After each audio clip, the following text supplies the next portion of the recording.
Deion Sanders admits forcing Shiloh Sanders to permanently switch positions after he pushed his buttons before he became the face of shutdown corners. Deion Sanders had a different vantage point on the field behind center. He's openly mentioned that he played quarterback in high school, calling his own plays. That early command of the offense wasn't just about skill. It helped shape his understanding of the game as a whole. It gave him insight into how defenses think, long before he became the one dismantling the offenses. That what's often overlooked is how much that quarterback experience shaped Sanders' coaching approach. Understanding both sides of the ball isn't common, but Deion's early role forced him to learn how to manage tempo, make adjustments, and read the field like a chessboard. No wonder that before serving as a head coach to his sons, he served as an offensive coordinator during Shiloh and Shadur's high school days at Trinity Christian High School. And safe to say that Deion laid the foundation for the Sanders brothers to start their quarterback journey. Yep, you read that right. Long before Shiloh was a safety, he played quarterback, but not for too long. While Shadur thrived as a signal caller at Jackson State and later Colorado, Deion took a different approach with Shiloh, guiding him away from offense and molding him into a defensive anchor at safety. Why? Because Shiloh got on his nerves. Recently, Deion broke down his quarterback journey and made it clear that both of his sons actually played quarterback until Shiloh started getting on his nerves. You know, I was a quarterback my whole life. Both of them, Shiloh and Shadur, actually played quarterback until Shiloh started getting on my nerves, Deion said. According to Coach Prime, Shiloh was never easy to coach as a quarterback. Coach Prime would send in plays from the sideline, but Shiloh, playing QB back then, would ignore them and call his own plays.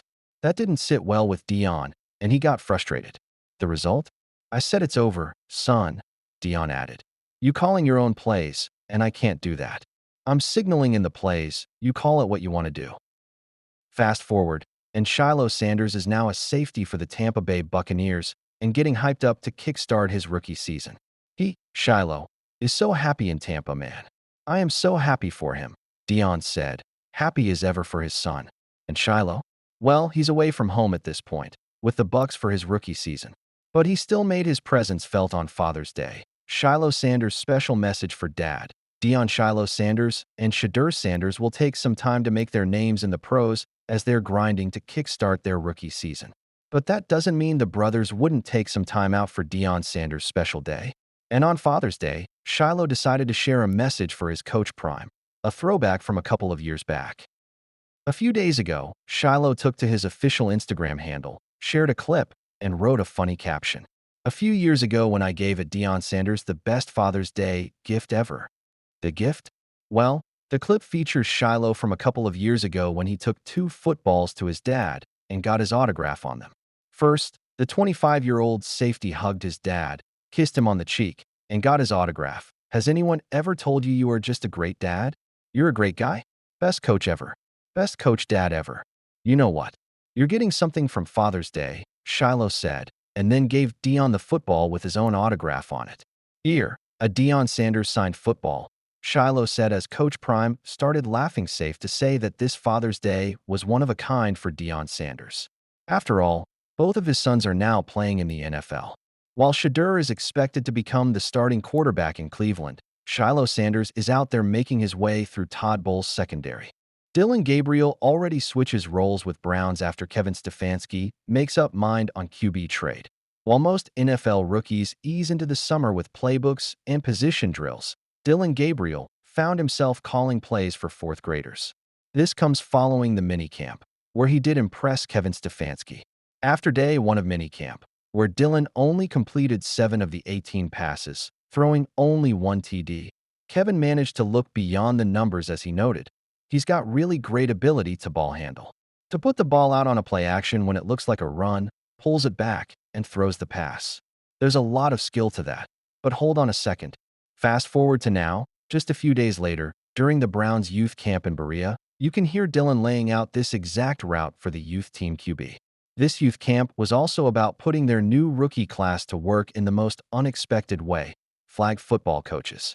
It wasn't just for show. The quarterbacks, including Gabriel and fellow rookie Shadur Sanders, jumped in with energy and intent, trading cleats for clipboards. And in a room full of Cleveland's future stars, Gabriel wasn't hiding. He was leading. Mic'd up on the sidelines, Gabriel dropped in like a locker room veteran. Drop back. Drop back. Find him on the first play, he instructed the youth quarterback before rallying the rest of the huddle. Everyone, do what you do. Go live.